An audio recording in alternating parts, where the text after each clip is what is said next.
Around 3 years ago, a hidden message was discovered in the files for Kingdom Hearts 3. This is a message that when loading a certain credits map shows up in the game itself.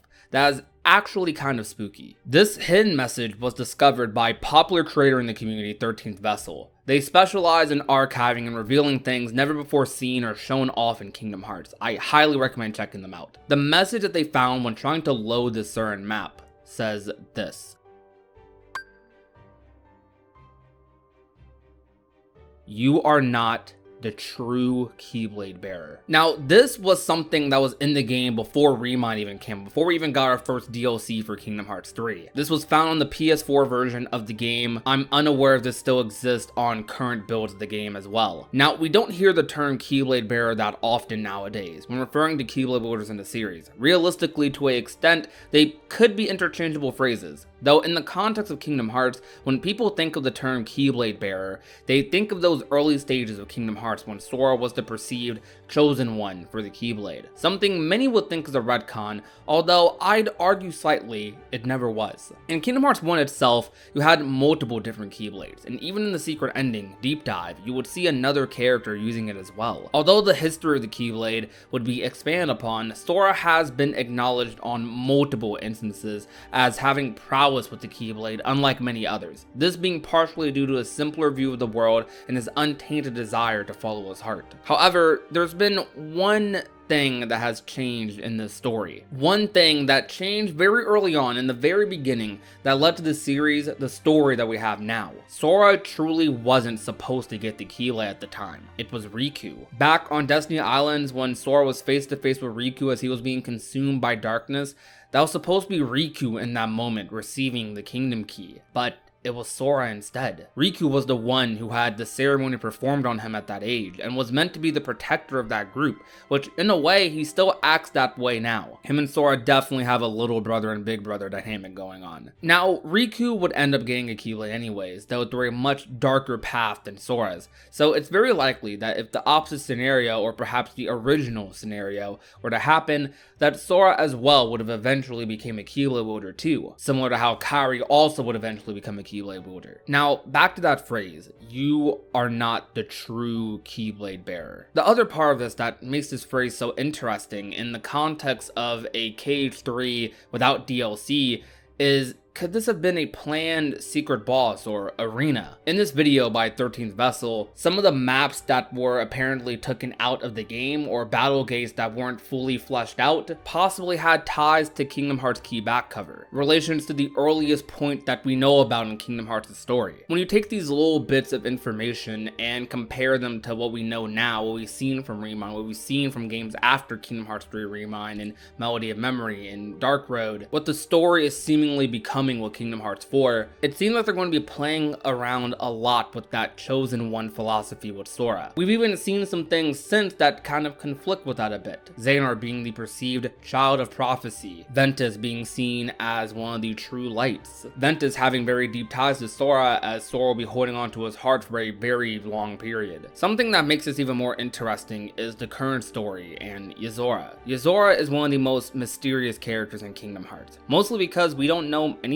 about him, just little hints and interpretations. In a scene in Toy Box, Rex is convinced Sora is this Yozora character he played in his video game, despite Sora not looking that similar to him aside from having the cool anime look. However, Yozora looks way more like Riku, especially KH3's Riku. This is even acknowledged by Sora himself, which leads to further questioning. Donald bluntly tells Sora, "Simple, that's not you. Say, Riku would make a great action figure." Must be him. No, it's me.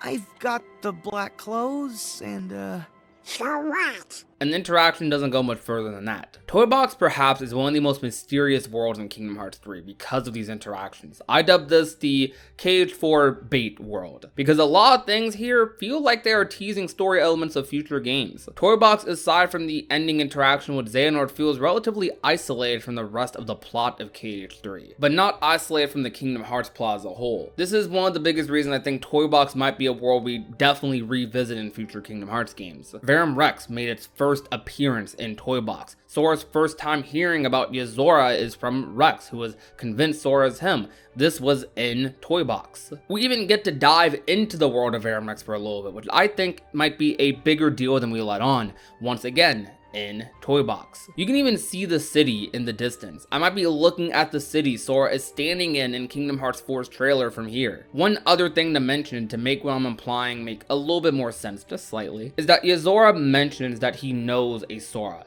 and apparently our Sora is not them, which is just...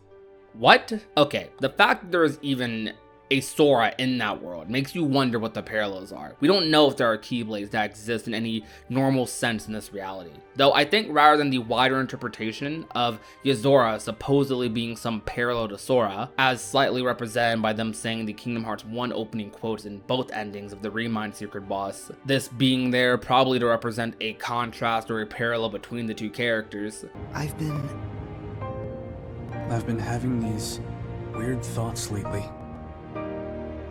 Like, is any of this for real or not? I think that it's possible, connecting to what I said earlier about Riku and how he was originally supposed to receive the Keyblade in that moment, that Yozora could be a parallel of a Riku who had gotten the Keyblade back on Destiny Islands instead of what we got later. Remember, Riku is also in this world. He's also a part of the story. Although we haven't seen much or been teased much about Riku's involvement, we know that he ends up there off of Melody of Memory, off of the secret ending to Kingdom Hearts 3. Riku's position in this story is one that is very interesting and one that I think should be talked about a lot more. As Sora acknowledges himself, Yozora looks a lot more like Riku than Sora does him. Now, I'll be the first to admit, there's plenty of holes in that line of thinking. I mean, plenty. Yozora doesn't even have a Keyblade, but we also don't know much about him or that world in general. When I say the word parallel in regards to comparing, these aren't one-to-one variations, but rather that's what they represent for their universes. In this context, meaning